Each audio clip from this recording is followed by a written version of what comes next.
Welcome to the InHer Circle podcast with MsHoliness, bringing you a dose of inspiration where she takes you from the ground to greatness, starting now.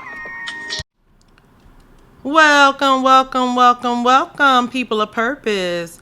This is the InHer Circle podcast, episode 19, entitled The Optimal Time. So I am MsHoliness, and I am so happy that you decided to tune in with me for a dose of inspiration.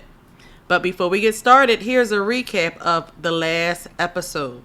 So with the last episode, we featured the awesome and amazing John Tay, who is both a relationship coach and expert, author, and podcast host of Queen with Standards.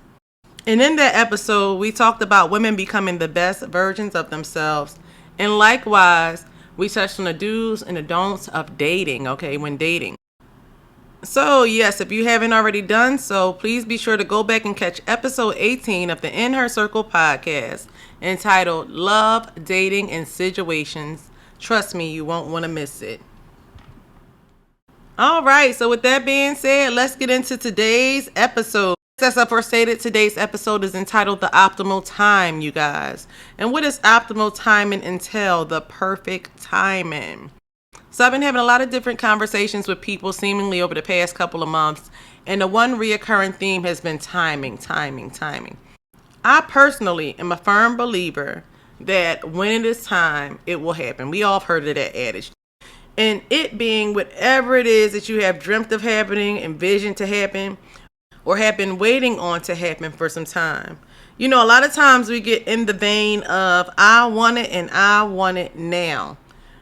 But how many of you know that with that sort of mindset, it actually delays or prolongs what it is you're waiting for, so to speak? And I'm a believer, you guys. I always let you know that. So in my case, I have this saying as a believer that when you're ready, you'll receive it. When you're ready, when God feels like you're ready and you're in a position to receive the thing that you're believing for and want to happen, if it's in God's will to happen as a Christian, as a believer, that it'll happen, but in God's timing. So for those of you who are not believers, because I know my audience is not all Christian in nature, but for those of you who are not Christians, all right, and you've been personally in your personal lives waiting for some stuff to happen, waiting for some stuff to drop, waiting for the tide to turn, the best thing that I can say is that when it's time, it will happen. When it's time. Because it's like this. Sometimes you can do everything you're supposed to be doing. You can be in position. You can be doing all the actionable steps to follow things through to completion to get good results. And still, it'll seem like nothing is happening. Nothing's happening. But in essence, something is always happening. During that time, you're actually being thoroughly processed to be able to receive what it is you're waiting to get in your hands.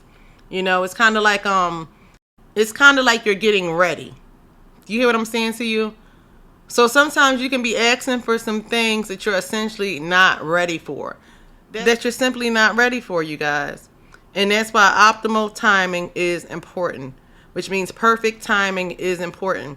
For instance, have you ever went out for a job or went out for a role? And when I say role, I'm talking about for actors, actresses, or went out to make a team for athletes, or just to do anything. You went out, but it was not the optimal time. It wasn't your time to embark on that thing, to embark on that journey. But you felt so inclined to just go ahead and do it.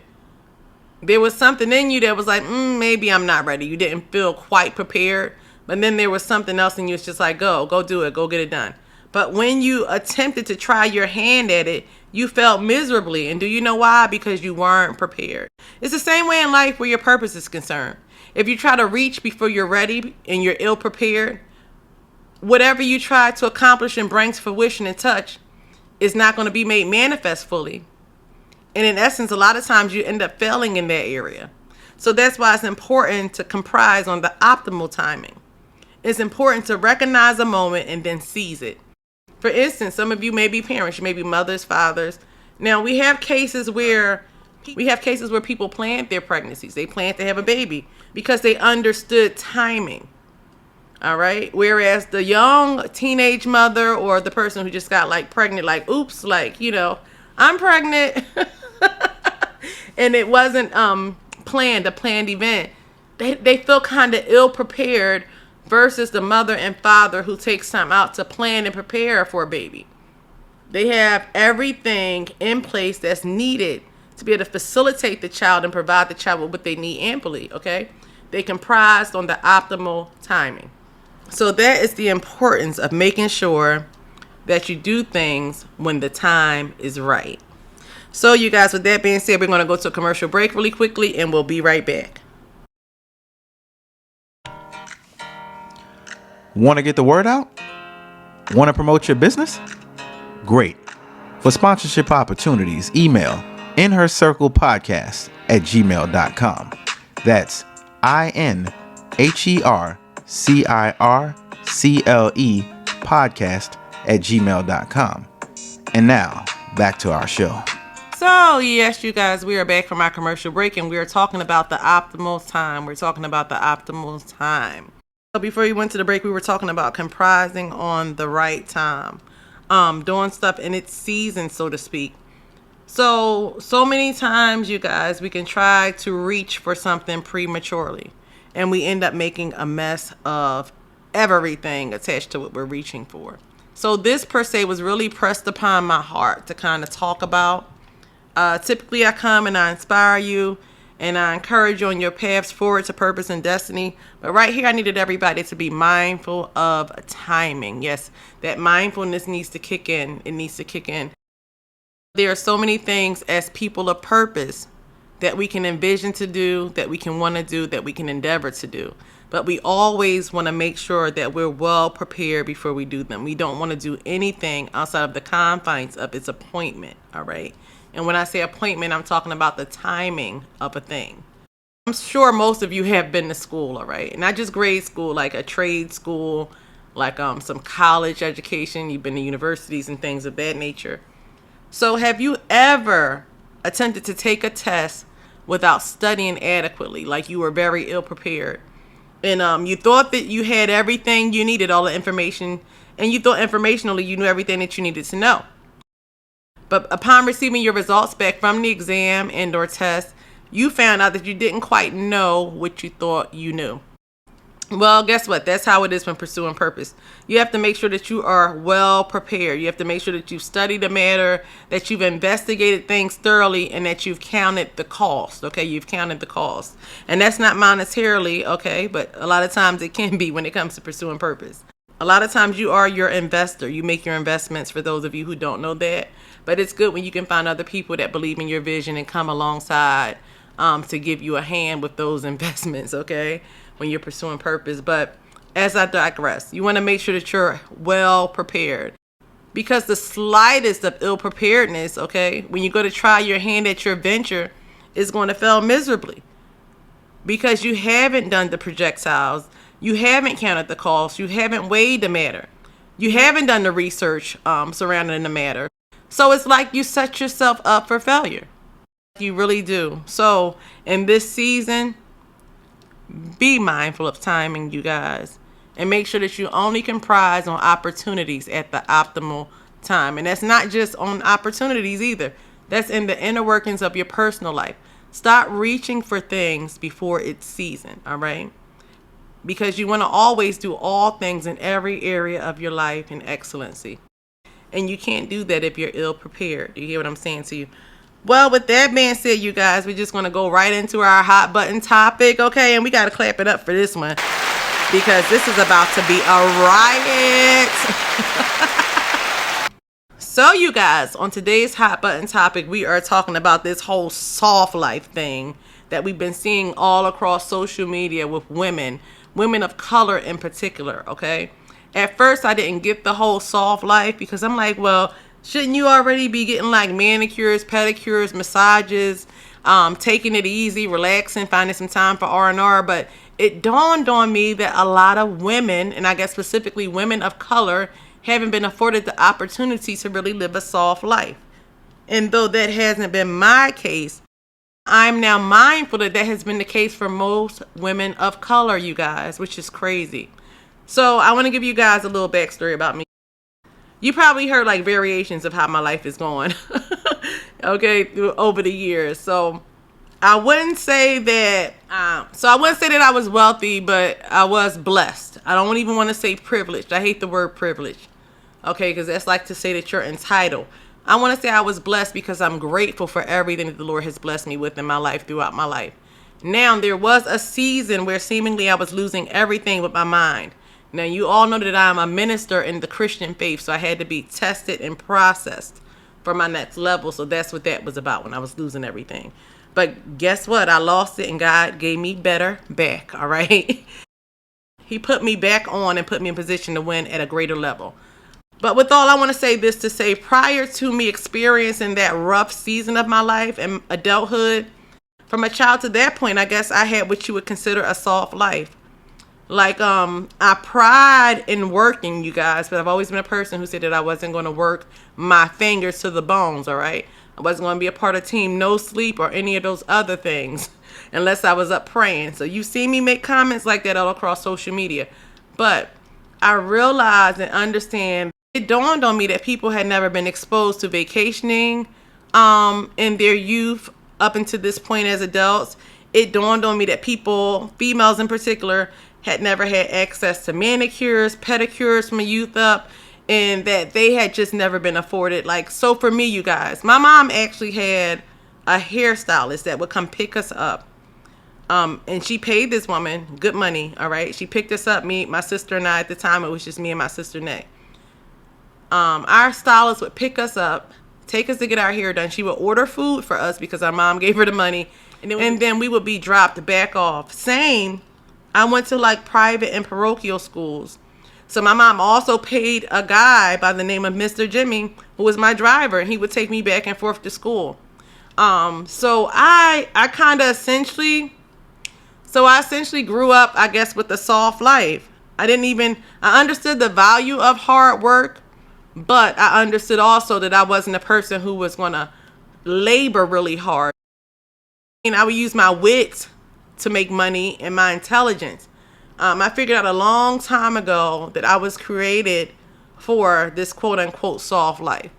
Didn't know to call it that then, but I just knew that a woman should live a certain way and at a certain standard. So even now, you guys, so you know how I just did that segment with John Tay, love, dating, and situations, and we talked about the standard for women. It's kind of like, even with that, with dating, so I guess that transcends over into the soft life. With dating, I always had like certain standards in how I was going to allow a man to or not to treat me.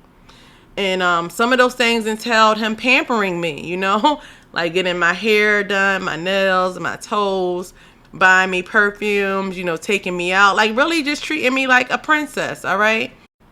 Treating me and making me to feel the same way I was treated and made to feel when I was in my parents' care. Because granted, if I'm dating a man, the objective is marriage, all right? So I don't just date casually. So when I've been in relationships, the objective was always marriage. Now, whether that happened or not, we know that hasn't happened yet because I haven't been married as a Christian woman. I've been married Islamically when I was like, 18, 19. But after coming over here to Christianity, not married yet. Lord willing, one day, people. All right, so by the good graces of God, one day I'll be married. But in the interim, I just want to talk about how, with this whole soft life thing, I finally get it. And I know y'all probably like, what? Yeah, like I finally get it. So now I understand that this whole soft life trend is really just the way that a woman should be treated and living, period. Now I understand after talking to people and looking at various posts all over social media what this soft life is really about. And ironically, my life has been a soft life. I read the definition for it. I'm going to try to see if I can pull it up really quickly, you guys. So it says, so a soft life is a life that is typically filled with ease and comfort without requiring any hard work, sacrifice, or unpleasantness. Now, I know they have that definition there, but in my mind, even with the soft life, even though you're going to have some, because I told you I've lived a soft life. So from my perspective, this is just from my perspective. When living a soft life, from my perspective, you guys, yes, you'll have comfort. Yes, there will be ease. Yes, you will be living at peace. All right. But there will be some hard work. It may not be laborious hard work where you're out here like a skilled contract worker or a CDL driver or construction worker or a factory worker or anything like that. But you will have to use your wit and brain power, even when living a soft life, because you have to keep your life afloat. And in terms of there being no sacrifice, like, anybody who's not sacrificial is a selfish person. So I would have to disagree there with the definition, because I feel like you should be very sacrificial as a person, even if you have an easy life, you guys. And another thing that I don't agree with is the unpleasantness. Like, that's kind of a distorted reality in my mind, because everybody is going to have uneasy days, no matter how much or how little you have. Okay. And when I say how much or how little, which meaning no matter how comfortable you are in life in terms of amenities and finances, or, how deprived you are. So we know that we're all going to experience some unpleasantries in life, okay? So the idea of this soft life being that you never experience unpleasantness, no. Maybe in your interactions you can avoid it, but in your day-to-day life, life is going to happen to you. No matter how rich or how poor you are, no matter how comfortable you are, no matter how many commodities you have or finances, like, life is going to happen. And we know life is going to happen because we can see wealthy people who seemingly have it all that don't have it all together, and we'll see them commit suicide, or we'll see them depressed. So unpleasantries are always going to be happening as long as you're a person living life. So that is the one thing about the soft life that I would have to disagree with. All right, so it sounds like the definition for soft life describes a selfish person. And I'm just going by this definition I just read. A selfish person who wants to live in a fictitious world, you guys, and just believe that everything is always going to flow the way that they want for it to flow. It's like a delusion. So that kind of soft life I do not know about. But the kind of soft life that I do know about, that I have lived, that I did strive, is what I feel like women in turn are saying that they want on social media. A life where you can vacation as often as you want to, whether you're single or not, all right? A life where you can purchase whatever you want to. You can get manicures, pedicures, massages, okay? You can kind of just like be treated like royalty. So I believe that's what they mean by a soft life. I don't believe that these women are seeking to have like a fictitious life, all right? Because that's not too much to ask for. I seemingly just told you all that I've lived that way. And I don't like to say privilege. I like to say I've been blessed to be able to live that way throughout my life since a child. So that's just what it is. Well, that concludes our talk for today. Thank you for joining me for episode 19 of the InHer Circle podcast, entitled The Optimal Time. With questions and comments, text 484-393-2730. Keyword the InHer Circle Live. To connect with the InHer Circle podcast, follow us on Twitter at the InHer Circle _, on Instagram at the InHer Circle _ podcast, and on Facebook at the InHer Circle podcast. For sponsorship opportunities, email us at inhercirclepodcast@gmail.com. Well, this is MsHoliness signing out. I look forward to you joining me for the next episode, where I aspire to lift you higher.